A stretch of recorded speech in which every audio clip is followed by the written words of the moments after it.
उपस्थित होना बहुत विशेष है। लीगल एंड डिलीवरी मैकेनिज्म की मजबूती और लीगल सर्विसेज डे से जुड़ा ये कार्यक्रम हमारी न्यायिक व्यवस्था को नई मजबूती देगा। मैं 20वीं नेशनल कॉन्फ्रेंस की आप सभी को शुभकामनाएं देता हूं। मुझे बताया गया कि आज सुबह से आप लोग इसी काम में लगे हैं, तो मैं ज्यादा समय नहीं लूंगा आपका।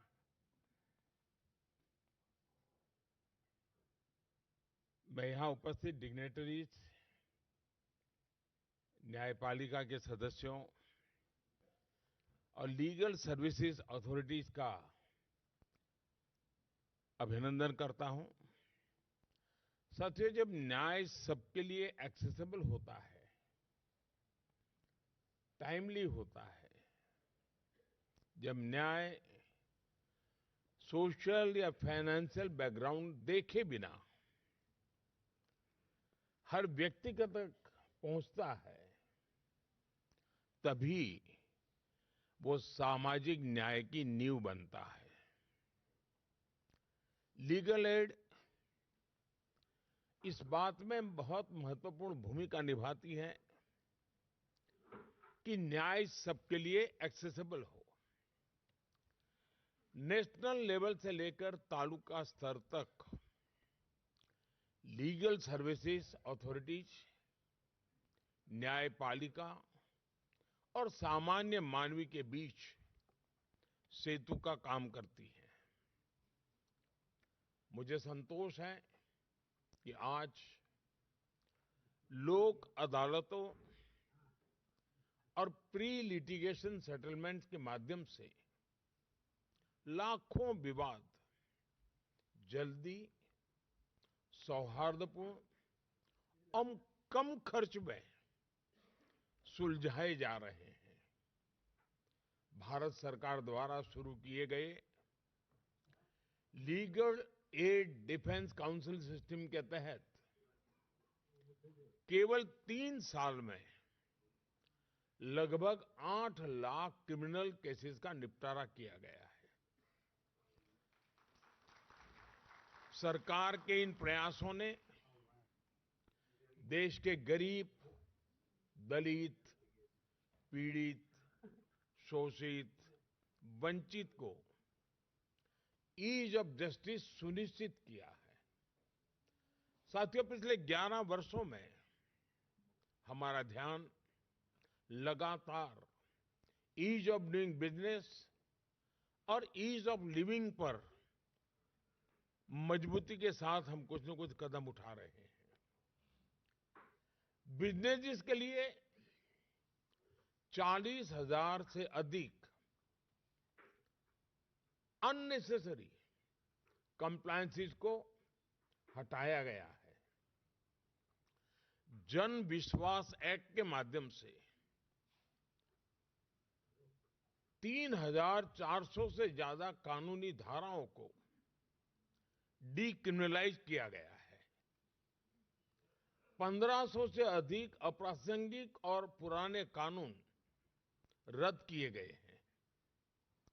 दशकों से चले आ रहे पुराने कानूनों को अब भारतीय न्याय संहिता से बदला गया है। और साथियों, जैसा मैंने पहले भी कहा है, ईज ऑफ डूइंग बिजनेस और ईज ऑफ लिविंग तभी संभव है जब ईज ऑफ जस्टिस भी सुनिश्चित हो। पिछले कुछ वर्षों में ईज ऑफ जस्टिस को बढ़ाने के लिए भी कई कदम उठाए गए हैं और आगे हम इस दिशा में और तेजी से जाएंगे। साथियों, इस साल नालसा यानी नेशनल लीगल सर्विस अथॉरिटी के 30 वर्ष पूरे हो रहे हैं।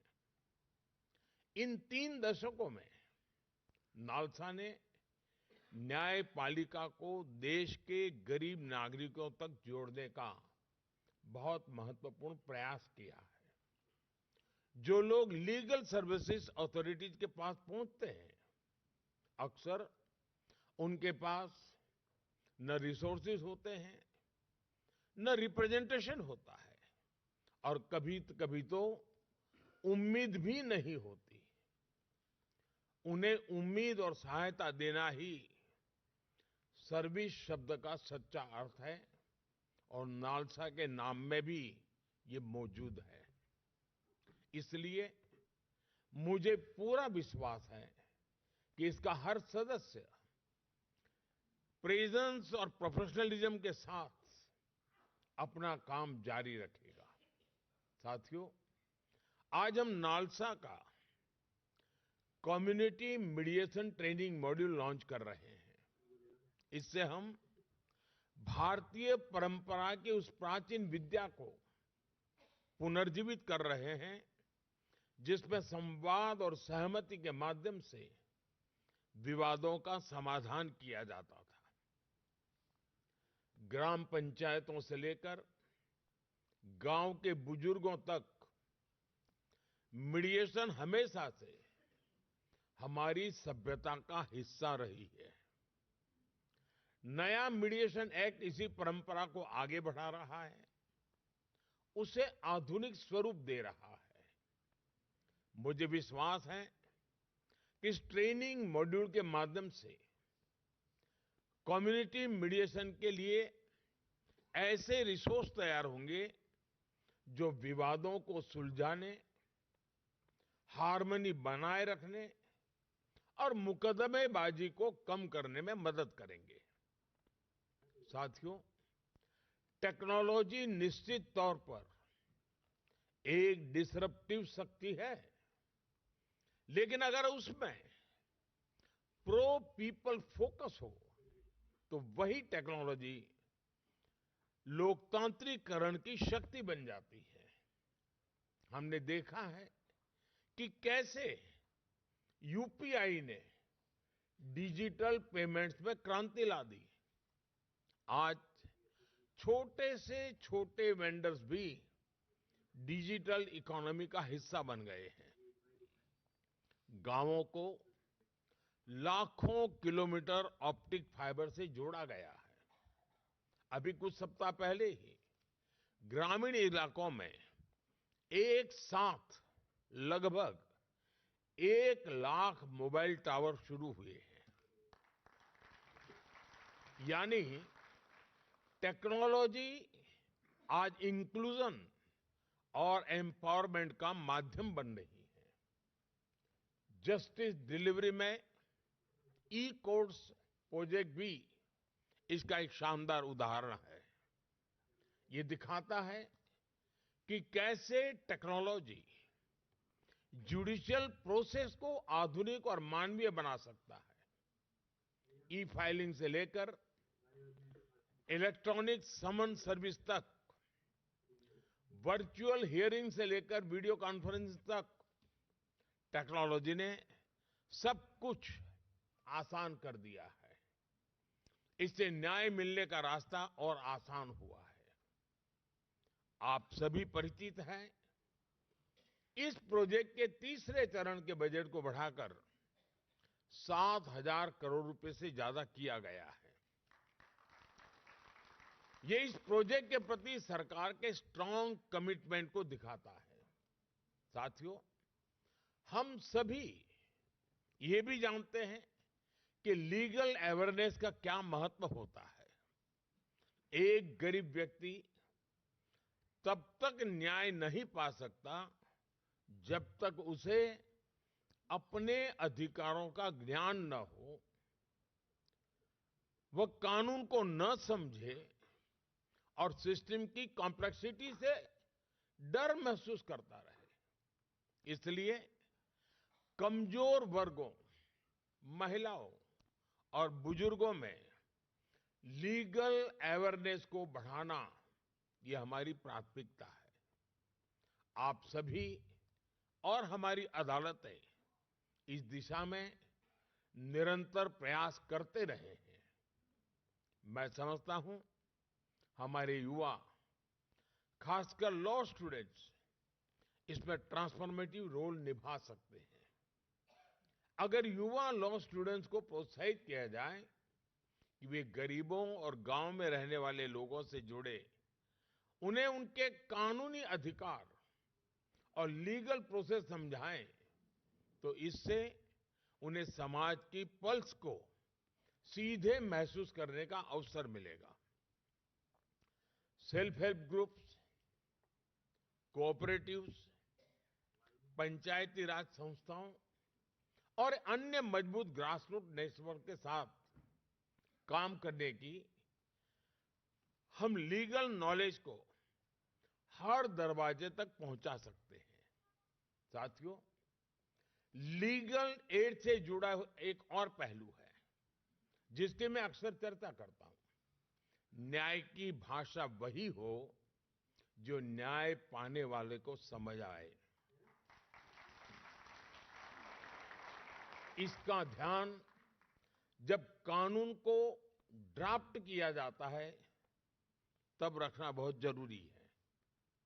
जब लोग कानून को अपनी भाषा में समझते हैं तो इससे बेटर कंप्लायंस होता है और मुकदमेबाजी कम होती है। इसके साथ ही ये भी आवश्यक है कि जजमेंट्स और लीगल डॉक्यूमेंट्स को स्थानीय भाषा में उपलब्ध कराया जाए। ये वाकई बहुत सराहनीय है कि सुप्रीम कोर्ट ने 80,000 से अधिक जजमेंट्स को 18 भारतीय भाषाओं में अनुवाद करने की पहल की है। मुझे पूरा विश्वास है यह प्रयास आगे हाई कोर्ट्स और जिला स्तर पर भी जारी रहेगा। साथियों, जब हम विकसित भारत की दिशा में आगे बढ़ रहे हैं तो लीगल प्रोफेशन, जुडिशियल सर्विसेज और इससे जुड़े सभी लोगों से भी मैं आग्रह करता हूं कि वे यह कल्पना करें कि जब हम स्वयं को एक विकसित राष्ट्र कहेंगे तो हमारा जस्टिस डिलीवरी सिस्टम कैसा होगा। उस दिशा में हमें मिलकर आगे बढ़ना है। मैं नालसा पूरी लीगल फ्रेटर्निटी और जस्टिस डिलीवरी से जुड़े सभी लोगों को बहुत बहुत बधाई देता हूं। मैं एक बार फिर आप सभी को इस आयोजन की शुभकामनाएं देता हूं और आप सबके बीच आने के लिए मुझे जो अवसर दिया उसके लिए भी मैं आप सबका बहुत बहुत आभारी हूं। धन्यवाद।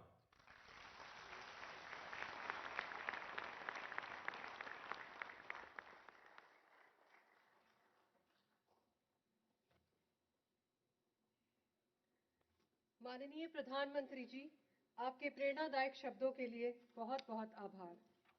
May I now invite Honorable Mr. Justice Vikram Nath, Judge, Supreme Court of India and Chairman, Supreme Court Legal Services Committee to deliver the vote of thanks.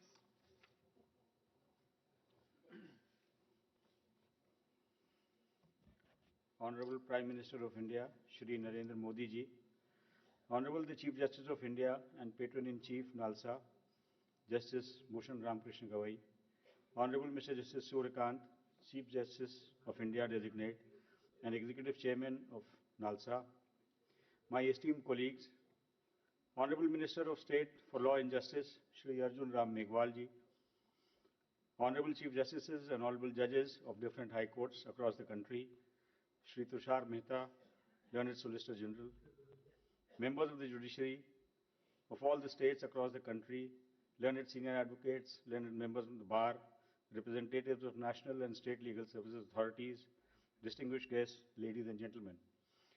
A very good evening to one and all. It is my proud privilege on behalf of the Supreme Court Legal Services Committee, the National Legal Services Authority, and on behalf of all present here to deliver the vote of thanks. At the outset, we are deeply honored by the gracious presence of the Honorable Prime Minister, Shri Narendra Modi ji. Sir, your words have given renewed direction and energy to our collective endeavor to make access to justice efficient, inclusive, and technology-driven. Your visionary leadership and unwavering commitment to good governance continues to guide our nation towards institutional progress and innovation. We are extremely grateful, sir. We are also immensely thankful to the Honorable Chief Justice of India and Patron-in-Chief NALSA, Justice B.R. Gavai, for his visionary leadership and constant encouragement to strengthen the legal aid movement in the country. Our heartfelt thanks to Honorable Justice Suryakant, Executive Chairman of NALSA, for his tireless efforts and dynamic stewardship of his legal services institutions. We also extend our gratitude to Sri Arjun Ram Meghwal, the Honorable Minister of State for Law and Justice, for his valuable remarks and continuing support to NALSA's initiatives. I would like to share the timeless words of Helen Keller, a renowned American author and disability rights activist. Alone we can do so little, together we can do so much. I would like to acknowledge the dedication of the officers and staff of NALSA, the Supreme Court Legal Services Committee, the organizing team, and all the participants and partners who worked diligently to make this event a success. The short film we witnessed today stands as a testament to their commitment and the transformative work being done at the grassroots level. As we commemorate Legal Services Day, may we renew our commitment to the constitutional promise of equal justice for all. Thank you. Jai Hind.